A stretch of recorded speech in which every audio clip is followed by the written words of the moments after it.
Welcome into No Punt Intended, presented by Club Fantasy. This is episode, I believe, 13 of our Look Inside series. We are now on to, no. Teams aren't above 500 just yet. They're just barely below 500. The Miami Dolphins, the team from South Beach, the team that is, I saw a stat, the only team in Florida without a playoff win in like the last 30 years or something like that. It was some hilarious stat that when the Panthers won again, they put out there that the Dolphins have just been so bad pretty much since the turn of the century at the very minimum. This team is extremely mid, but there are some good options here in fantasy football. Let's get into it.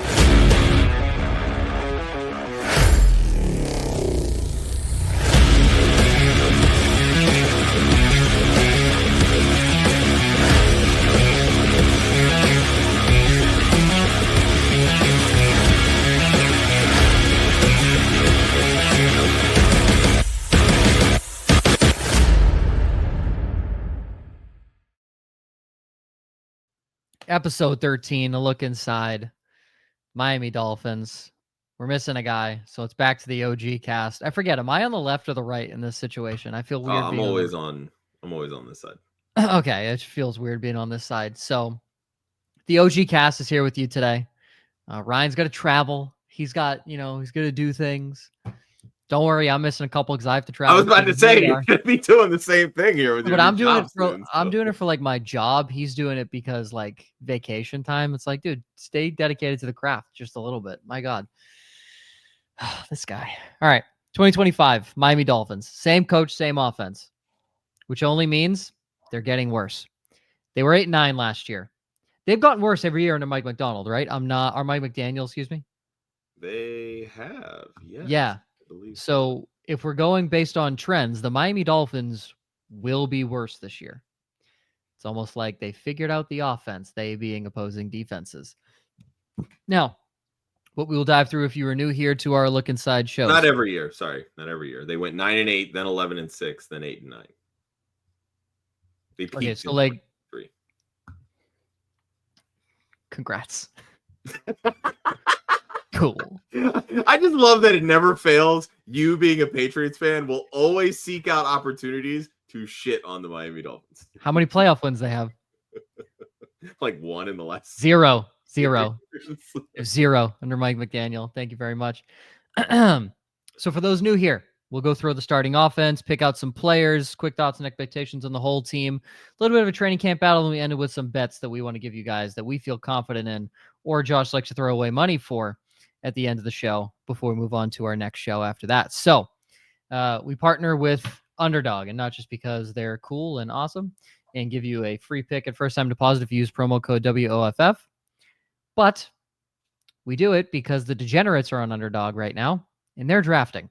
So that's giving us the most up-to-date, most accurate information when it comes to ADP. And this is ADP based off a 12-team half PPR best ball league.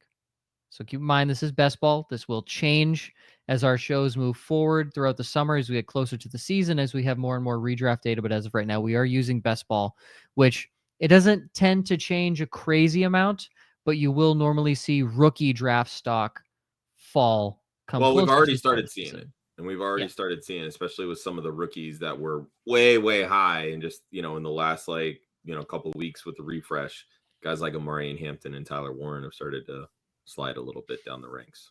Oh, I'm sad for our Colts episode because I was ready to shit on Tyler Warren. I'm sure he's still too high, but anyways. All right, starting offense. We have Tua Tagovailoa. Shocking. He is being drafted as the quarterback 22. That warms my heart. If Tua could play the Patriots every week, he'd be undefeated. But he can't, so he's bad. RB1 is going to be Devon Achane, who's the RB7. Jalen Wright, his backup at RB52, and Alexander Madison, the RB3 at RB94. Ollie Gordon also on this team out of Oklahoma State, RB76. Watch out for him. Tyreek Hill, wide receiver 16. Jalen Waddle, wide receiver 31. Straight line speed demon himself, Nick Westbrook-Akine, wide receiver 107. If either of these receivers get hurt and Tua is the quarterback, I guarantee you Nick Westbrook-Akine is pretty high on the waiver wire the following week. That's just my guess. And then wide receiver 4, Malik Washington, who's wide receiver 111. And after a tight end 4 finish last year, a resurgence for the man, Jonnu Smith. He's tight end 9 right now in best ball, according to Underdog. Thoughts, expectations for the Finns, Josh? It was really interesting because, Mike McDaniel, coming from San Francisco, he was the run game coordinator before he was the offensive coordinator. And of course, comes over to Miami and instantly starts to throw the football more. I mean, you go out, you acquire Tyreek Hill to pair with Jalen Waddle. It makes sense, right? You craft your offense around your best offensive players. But they have leaned very heavily on big plays. In 2022 and 2023, the first 2 years with Mike McDaniel, they averaged over 6 yards per play, which is one of the highest in the league. Last year, that absolutely plummeted. They went down to 5.1 yards per play. Still healthy. Like, it's not anything bad to be averaging over 5 yards per play, but it's a big disappointment when, Tyreek Hill is coming off of 2 straight seasons of 170 plus targets and only sees 123 last year. The few things that I see when I look at the last 3 years of McDaniel calling plays with Miami, his RB1 is not going to be a 50+% rush share in this offense. It's going to be kind of between that 40 and 46 range. So really, you're looking at low 200s in overall carries, which for someone like Devon Achane, that's not a bad thing because his most effective weapon is his ability as a pass catcher. Get him in space, he's going to make a lot of big plays. And you can find my written article on Devon Achane up on the website, clubfantasyffl.com. Flip the script, though, on the pass catchers. The first 2 years, these 2 pass catchers combined for roughly 49% target share. And that is when this offense is at its most effective. They deviated from that last year because Jalen Waddle couldn't stay healthy. Tyreek Hill battled injuries all season, which really caused a big hiccup in their ultimate game plan, which is why they had to rely on Jonnu Smith and Devon Achane in those short yardage situations a lot more. But a healthy Tua drives this offense, and there's no secret about that. He averaged over 8 yards per pass attempt those 2 seasons and fell to 7.2 last year. So really, if Tua stays healthy, this offense is going to be very effective. The good news is that concussions weren't the only thing that knocked him out last year. So if he can get over the concussion issues, hopefully we have a healthy Tua, which will lead to a lot more fantasy potential in this lineup, I'll say. All I know is that this is an extremely predictable and easy to stop offense. I think Kyle Shanahan's offense is pretty predictable too, and nobody can stop it during the regular season, mind you. Well, I agree. He spreads the ball around.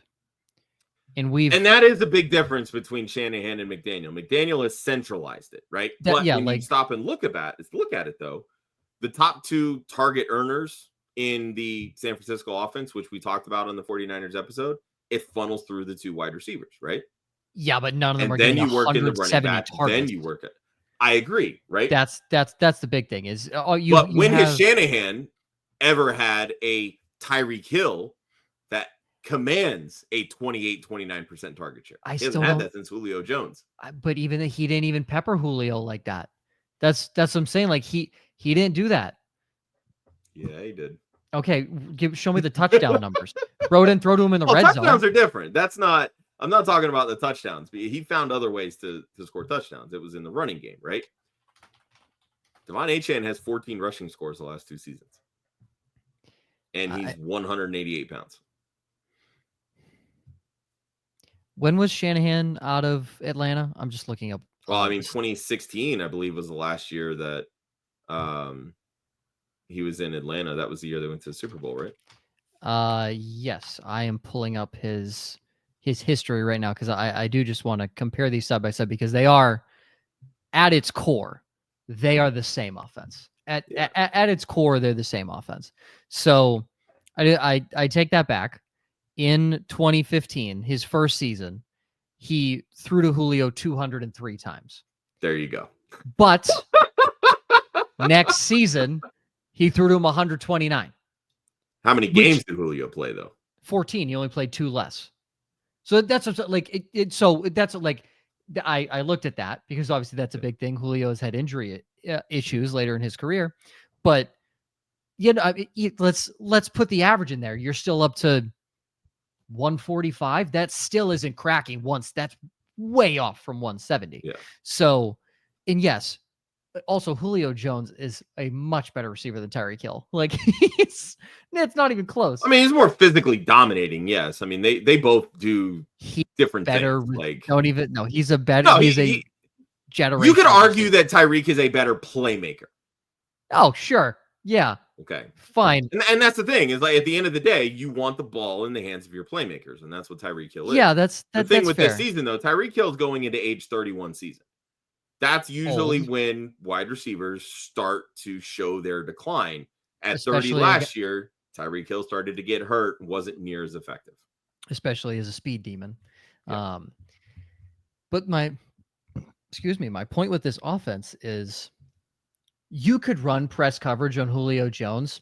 Didn't matter. No, because he's 235 pounds. Yes. And what was Matt Ryan good at? He was good at reading a defense. For all of his defects and flaws that he had, he was a really good traditional pocket passing, read the defense quarterback. And what have we said about this Mike McDaniel offense? It's all timing routes. Yep. And it is not Tua reading a defense, right? It's very quickly. It's okay. On this first 2 steps, is Tyreek going to be open? Like that's what he's reading one linebacker. If he's not, then it's to the second option. And after that, then he's kind of screwed. But here's the thing, Joe. I mean, you sat down and you watched Tom Brady for how many years? He basically did the same thing. He diagnosed it at the line of scrimmage before the ball was snapped. 3 years ago in 2022, Tom Brady in his last season led the NFL in the quickest time to throw. Guess who has led the NFL the last 2 seasons in the quickest time to throw? It's Tua. But I don't think he's dissecting at the line. I think it is fully determined beforehand because we've seen some bad throws from him that are fully it's fully covered. And I'm not saying Brady never did that. I'm not saying a guy like Peyton Manning, who was also notorious for timing routes, never did that. But Tua throws more bad passes than either of those guys. Again, generational talents. But you can really mess up this offense by running press coverage. Now, not for the fact that, Tyreek can burn you at any moment's notice. But like you said, he's 31. He's lost a step, and we can admit that. Jalen Waddle. I mean, he hasn't lost a step. He's still really fucking fast. Let's be real here. He's still really fast, but he's not 27-year-old Tyreek Hill, is my point. Not.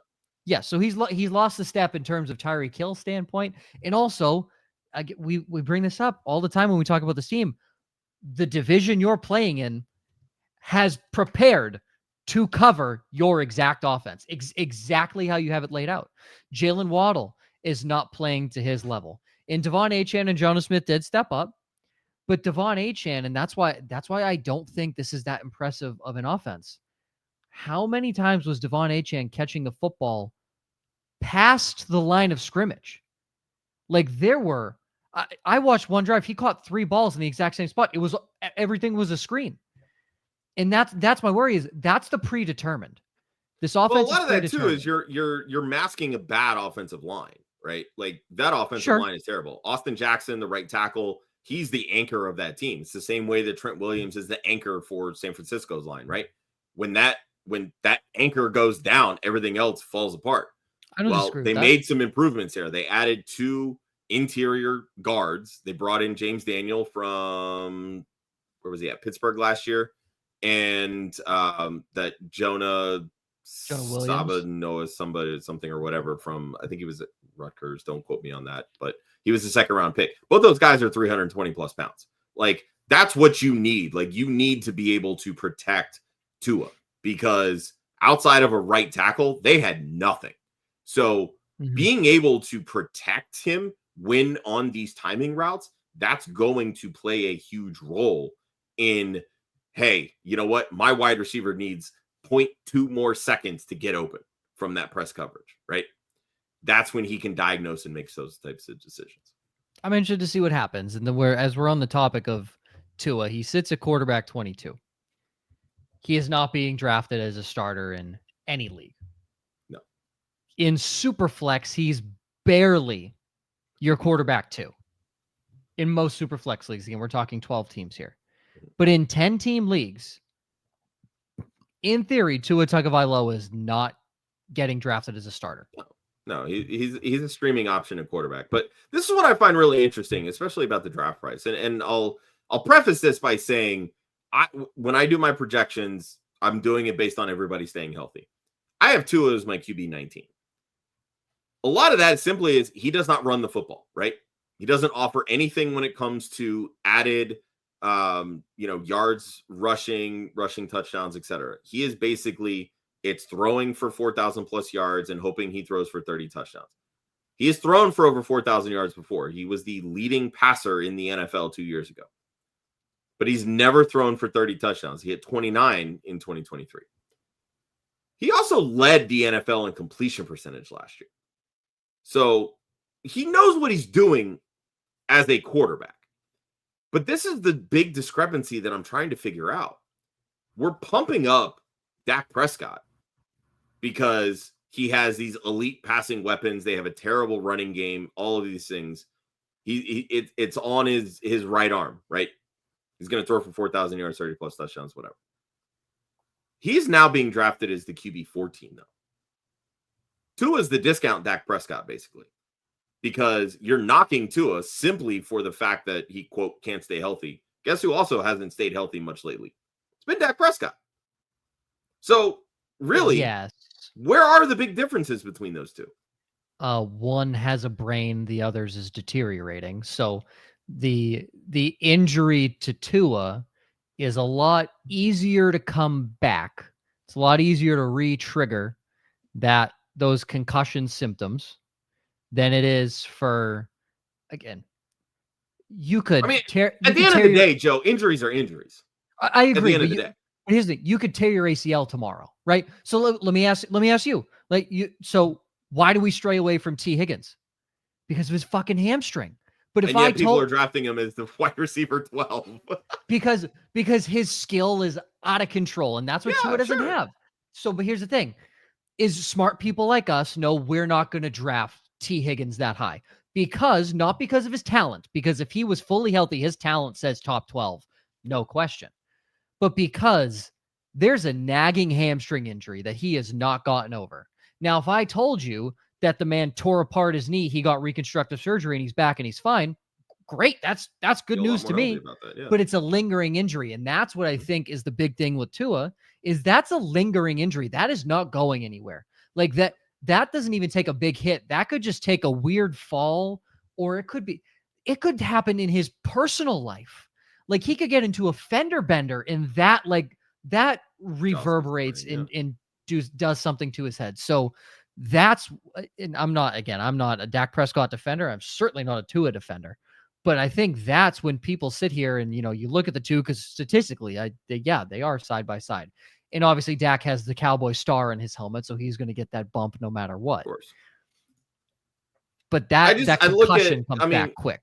Yeah, but again, and that's why I say QB 22 is just a screaming value. I mean, how many other quarterbacks that are going around him have Tyreek Hill, have Jalen Waddle, have Devon Achane, have Jonnu Smith? Like, he has better weapons than just about everybody that he's being drafted around. And have you looked? Like yeah, I'm literally looking at it. So Michael Penix is going 1 pick before him. JJ McCarthy is going 5 picks before him. Listen, I don't understand the JJ McCarthy stuff. I'm going to agree with you on that. Okay. Jordan Love is going ahead of him. Well, respectfully, Jordan Love has finished higher last year, even though he had a bad down season. Also, if we're talking weapons, JJ McCarthy does have Justin Jefferson and Jordan Addison, so he does have weapons. But again, I'm not saying he doesn't have weapons, but again, I will put Tua's weapons from those 4 spots against any other quarterback, and he's top 5, in my opinion. I don't know. I'm sitting here and I was gonna pose the who would you want as your second quarterback in a super flex. Go ahead. Let's do it. CJ Stroud or Tua? I'm fine with Tua over CJ Stroud. I would take Stroud. Penix or Tua? I would take Tua. I would take Penix. He has a better ball than Tua. He throws a better ball than He has Tua. one weapon. He's got Drake London. That's it. He's going to lose touchdowns to Bijan Robinson. That's the difference. No, and look, I love Darnell Mooney. Darnell Mooney's not better than a healthy Jalen Waddle. That's the key word, healthy. Because Darnell Mooney's a picture of health.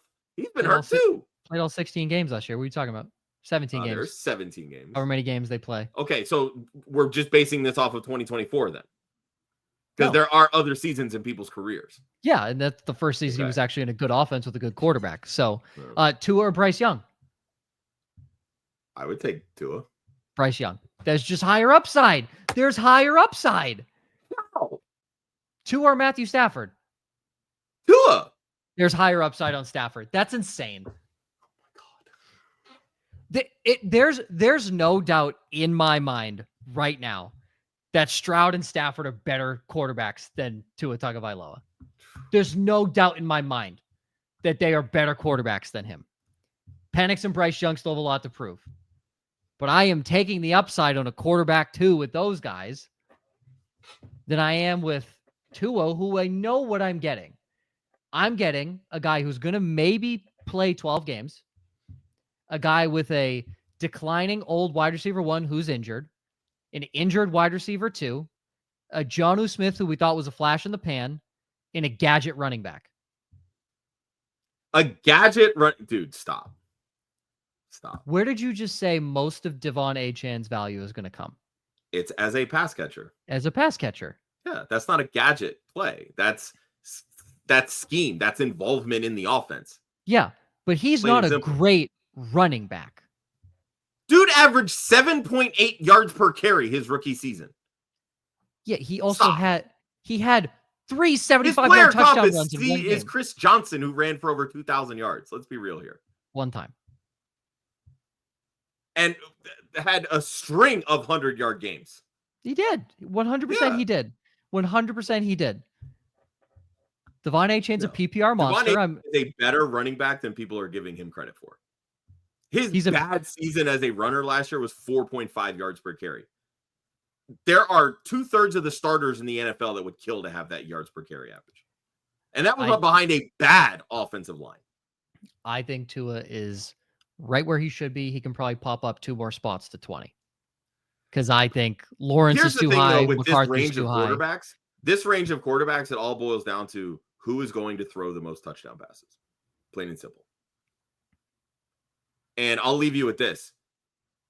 For all the games that Tua has missed since 2022, since 2022, he is 7th in the NFL in total touchdown passes. So you are getting a good fantasy quarterback when he plays.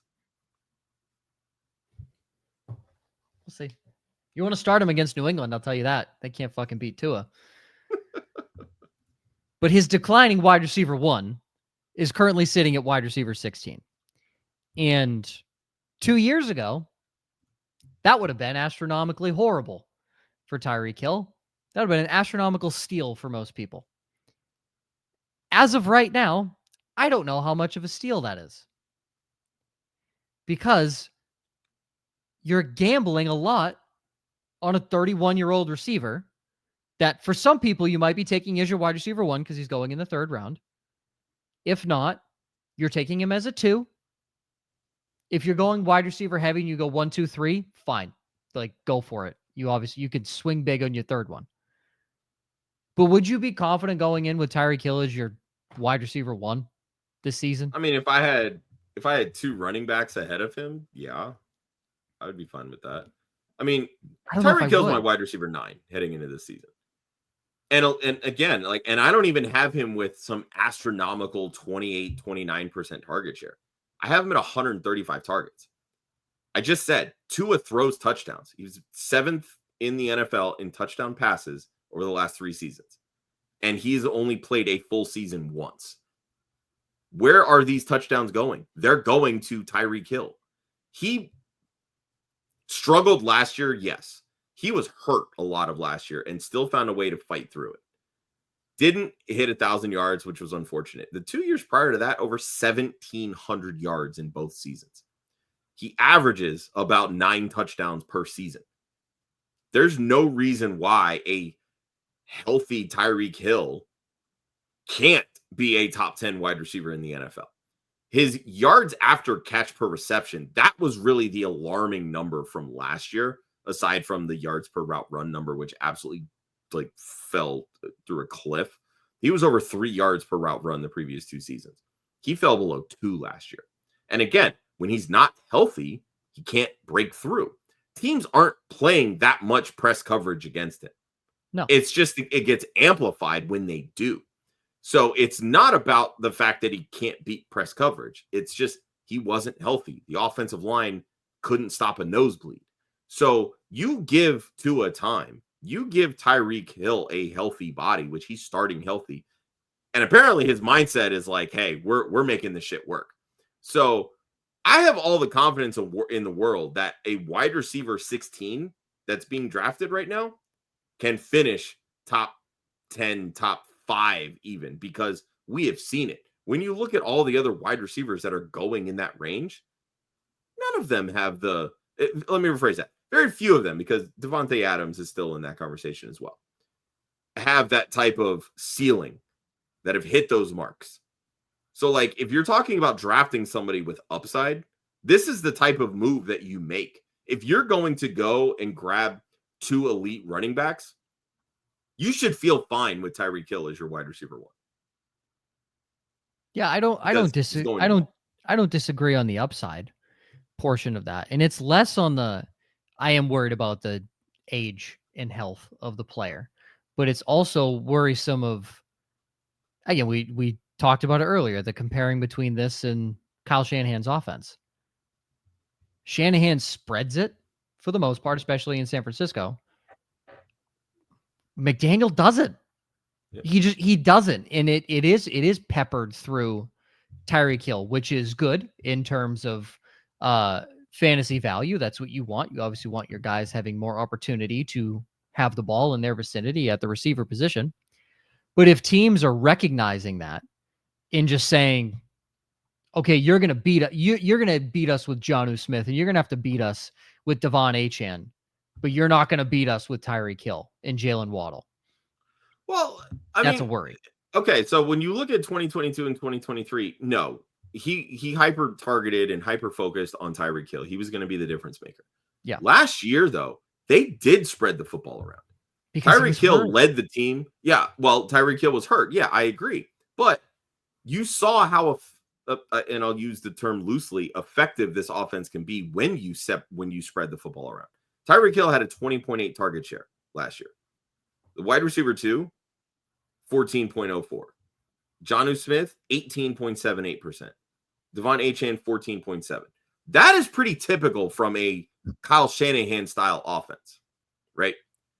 You give a better blocking line for Tua and this offense, and you keep those same pieces of the pie, that ultimately just makes them more efficient, because now it becomes, I have to go pay attention to Jalen Waddle. I can't double team Tyreek Hill. You're going to double team Tyreek Hill? Okay. Jonnu Smith, Devon Achane, they're open in the flat. You enhance your play calling this way. And if they get back to when they're, 6+ yards per play, 8+ yards per reception, which Tua over the last 3 years, 8.1 yards per attempt. That is one of the highest amongst all quarterbacks. And that's a direct impact from having guys like Tyreek Hill and Jalen Waddle and Devon Achane who get down the field and get yards in chunks. So if you deploy this sort of, we're going to spread the ball around and not force feed Tyreek Hill the football, he can still be effective even with a lower target share, because he can game break, because he can utilize that speed, because the defense isn't solely focusing on just him, or the offense isn't so predictable that it's just going to him. Last year, I think, was a good year for Mike McDaniel to realize that I don't have to force feed one guy. I have playmakers all across this offense, and I can utilize all of them. Now they just need to do it with a healthy quarterback and a better blocking offensive line. I don't know if they can. And you know what? Maybe they can't.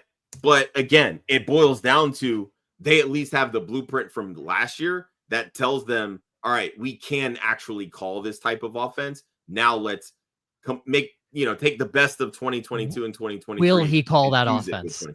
That's the other side of it, right? But again, he has to recognize, hey, you know what? I have a 31-year-old star wide receiver. Maybe the best idea isn't to force feed him 170 targets. You would think. Smart people that use their brains, you would think. I don't have faith in a guy who studied under Kyle Shanahan to change his ways. That's just my opinion. So we'll see. I've seen enough of the Dolphins that it's concerning to me that it feels like the numbers aren't matching what it actually feels like. And you could say the same thing about Dak Prescott. The numbers don't feel that it's matching what is actually being put out. Like they're just number hogs, which makes sense in fantasy football, but why isn't that output being shown? That's how I feel. Going to a training camp battle. I don't know if it's so much a battle, but it is Jalen Wright, Alexander Mattison. You're looking at a guy in his second year over a guy who's been a veteran that's been around to a few different teams. Is he the greatest player on planet Earth? No, but he is a vet, knows what he's doing, decent pass blocker that could allow Jalen Wright to lose some snaps. I don't know your thoughts on that. Yeah, and I think this is an interesting one to watch because, as I mentioned, the RB2 in this offense is going to see a good chunk of carries. Like, they could see upwards of 120 plus carries, right? Again, McDaniel's history is a running back coordinator. He's a running game coordinator. So he's not afraid to utilize the running game. He's not going to utilize it to a point where it's 55% of his offensive play calls, but they're going to see a good amount of snaps. He's going to utilize Achane roughly. I would say I have him at about a 45% rush share that comes out to about 208 carries. So that's going to leave another 200 plus carries for somebody else. Like Tua is going to get his, 2, 3, 4 rush attempts per game. It's not going to be anything crazy, but the RB2 in this offense could very easily see a 23% rush share. That's going to be 100 to 120 carries. So they're going to be able to have a fantasy impact. Alexander Mattison is what Alexander Mattison is. He's not anything special. We've seen him fill in. He can handle third down passing duties. This team drafted Jalen Wright in 2024 in the 4th round and traded a future 3rd round pick to draft him. So they are invested in Jalen Wright's success. He comes in at about 210 pounds. Madison's 220.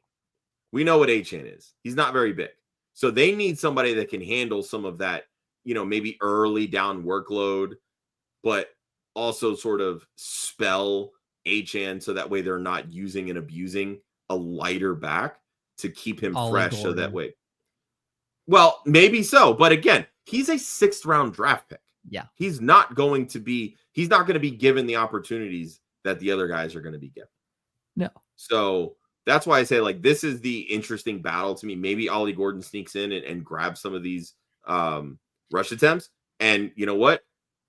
Cool. Awesome. Is he going to be effective? Who knows? But at the end of the day, this is still Achane's job.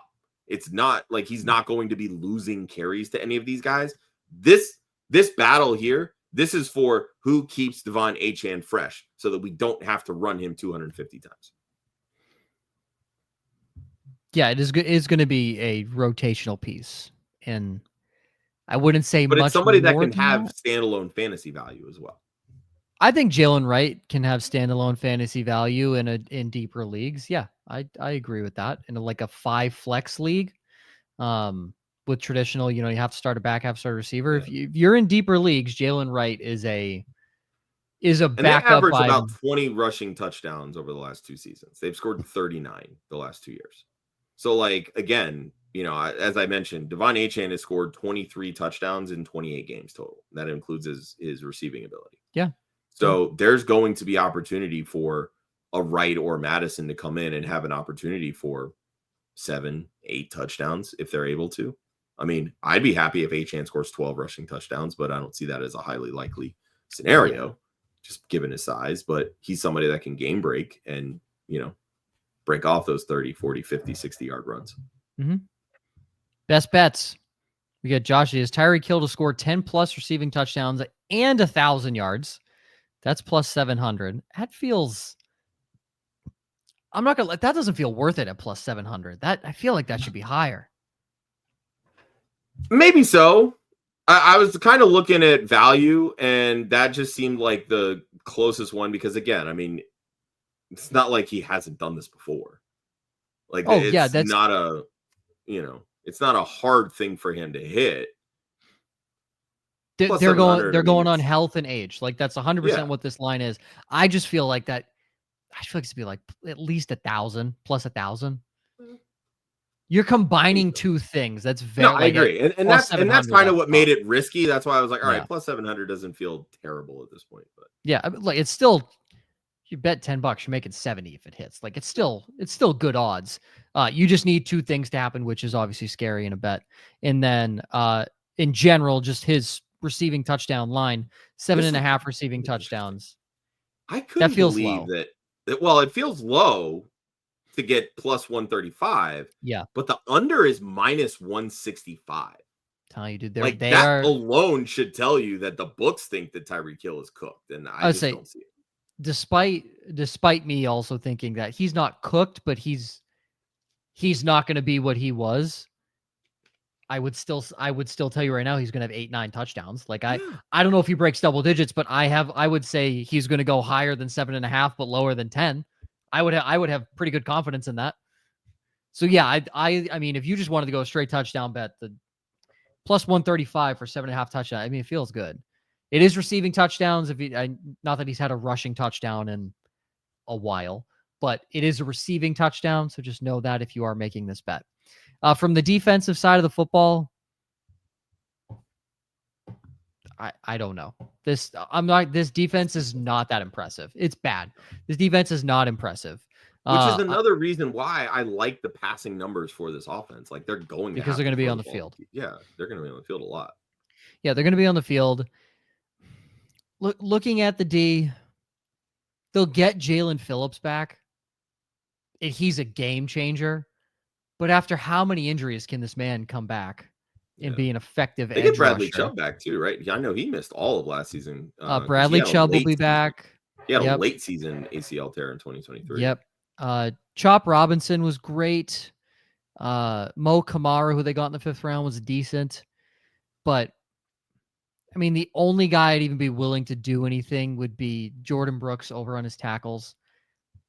As tough as he is and as many misses as he might have, he's always around the football and he does have high tackle numbers. So that's the only one I would feel comfortable in.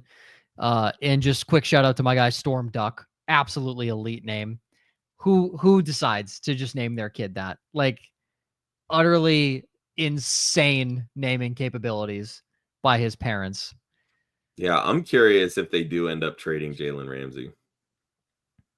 And that's really going to be the big story heading into training camp. I know Tyreek Hill's making his push to not that I'm a big Jalen Ramsey fan, as we all know. Because, you talk about a guy who's cooked. He's way past his prime. He is way gone.